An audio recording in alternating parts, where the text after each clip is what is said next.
So one to go, metal energy. So let's shut our eyes.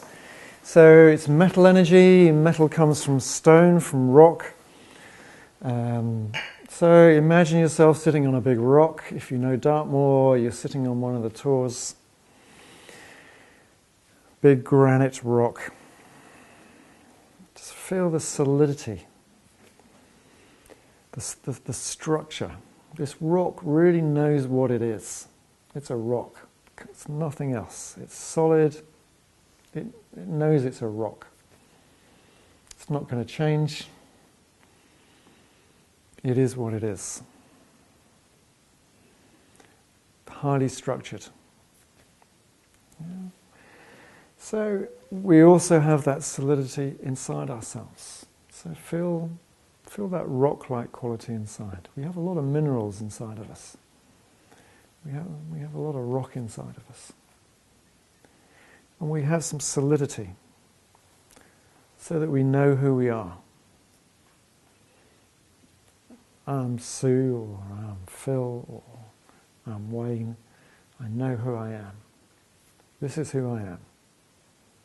There's something that doesn't change.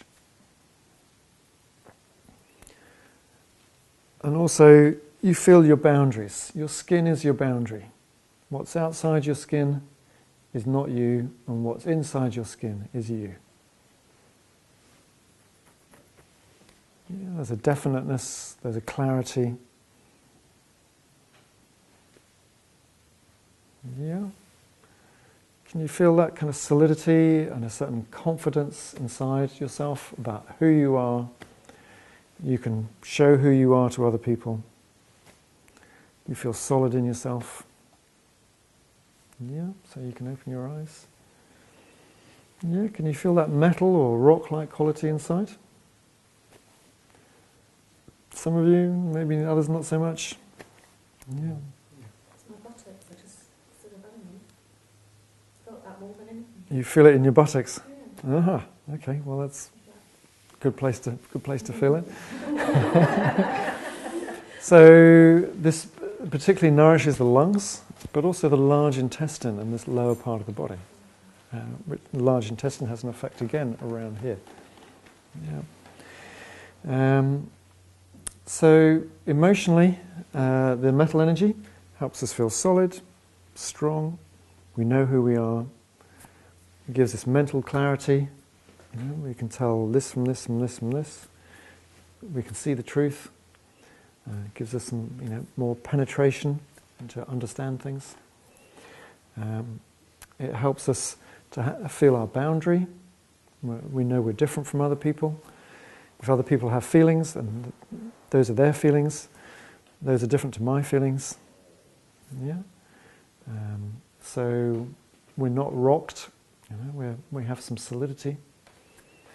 If we're rocked very easily, or our boundaries are very weak, it's like other people have emotions, and then we feel like we're having the same emotions, and we feel taken over by other people's emotions, then our boundaries are weak. There's something going on with our metal energy. Yeah. And if the metal energy becomes weak, we may feel underconfident. We're not sure who we are, especially when we're with groups of people or with other people. We lose our sense of self. We usually get lost, and then we feel underconfident. We feel unsure of ourselves. This may lead to a kind of life of being a bit of a loner, needing to be on our own, so that we can, so that we have a sense of self. Difficult to do things with other people. Make decisions on your own. Like doing things on your own. A few smiles going on here. It's healthy to do, to be able to be on our own and be self-contained, but becoming, more of a loner. Difficult to have communication across that boundary with other people. Doesn't feel, it kind of feels like it's an effort to communicate with other people. Easier just to be on your own and not to have to explain things.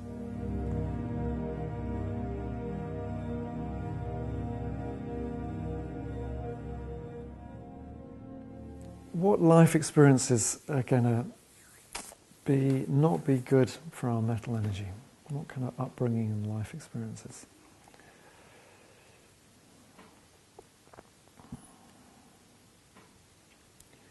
What undermines our solidity and confidence and having clear boundaries?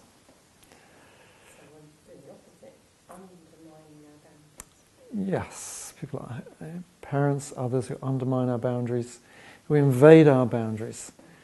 So instead of respecting even a baby or a child, this is an individual, this is a person. They kind of got a little bit to learn about the world, but this is a whole person, and I need to give them respect, just like I give adults respect. This is a whole person here. If they say they don't want something, I need to listen to them.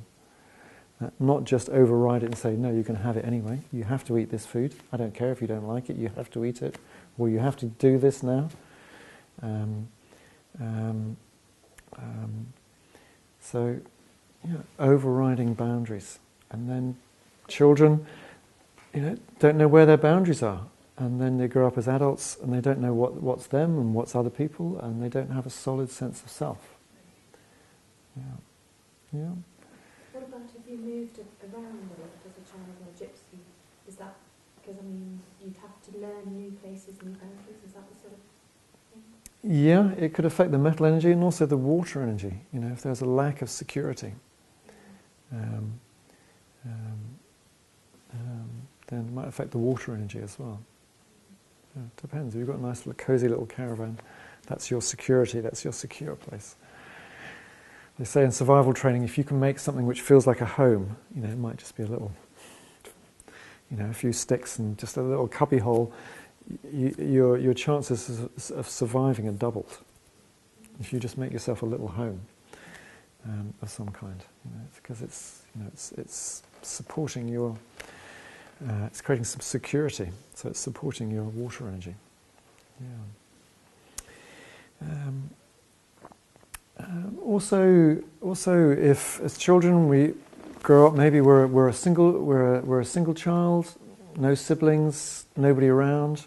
We grow up in a kind of lonely, in a lonely environment. We get used to being on our own.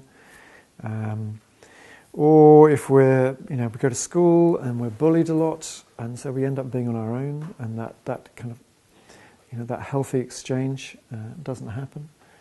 And then we're forced in on ourselves. We become more kind of introverted, more loners. And this will all affect the lungs and the large intestine. This is where we'll hold these particular emotions in this part of the body. And the chest can become closed and collapsed, and then we start having breathing problems or various kind of lung problems.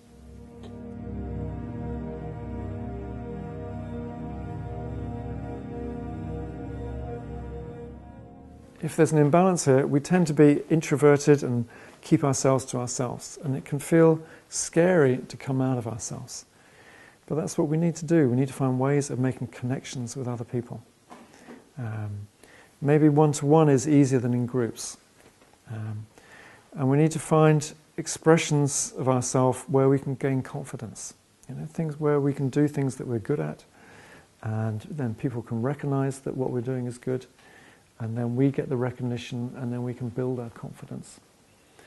So we need to have the courage to come out of our shells and create strong, positive relationships with other people,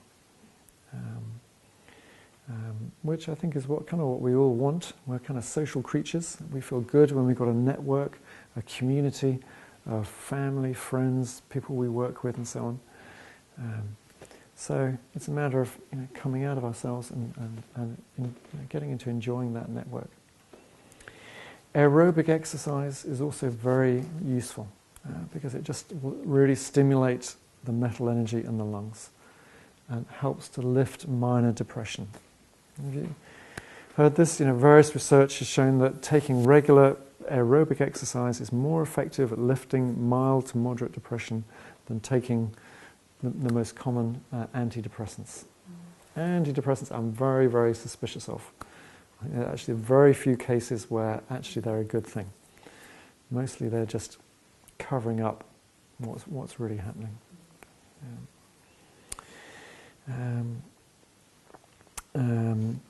So, emotional healing, aerobic exercise. The metal energy likes foods that have this more contracting energy, especially whole grains, which are small, compact food, especially short grain brown rice, which is strongest in this energy. Also root vegetables, parsnips, carrots, longer cooked, drier forms of cooking, like baking and grilling and so on, create this kind of energy, and that helps the lungs and the large intestine. Yeah. The worst is alcohol and sugar and these kind of very expensive fire foods.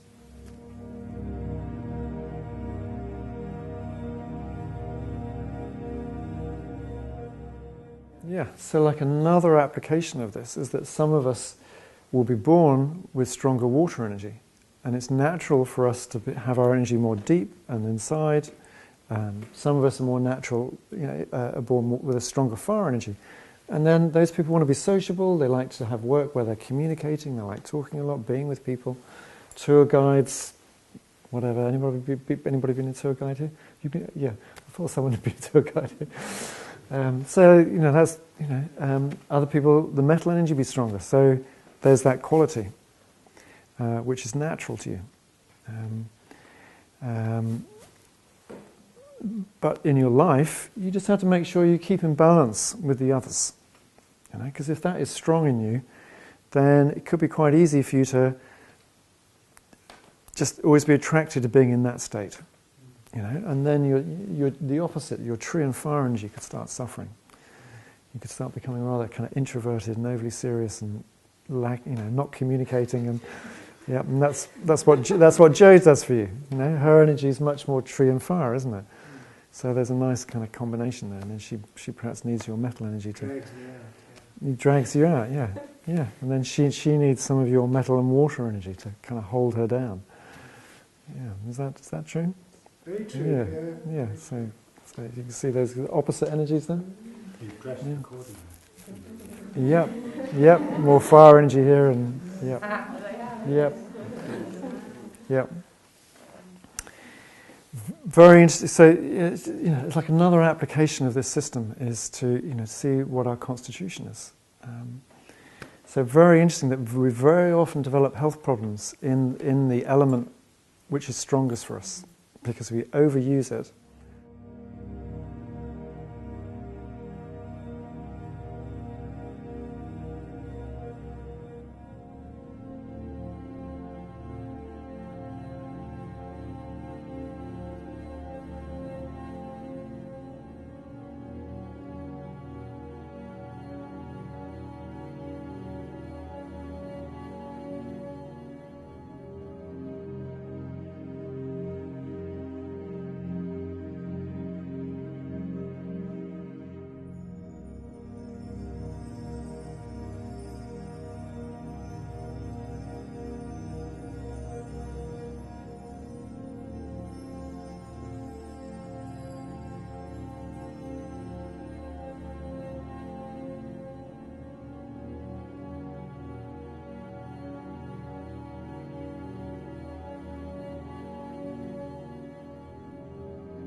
We've been around the 5 transformations.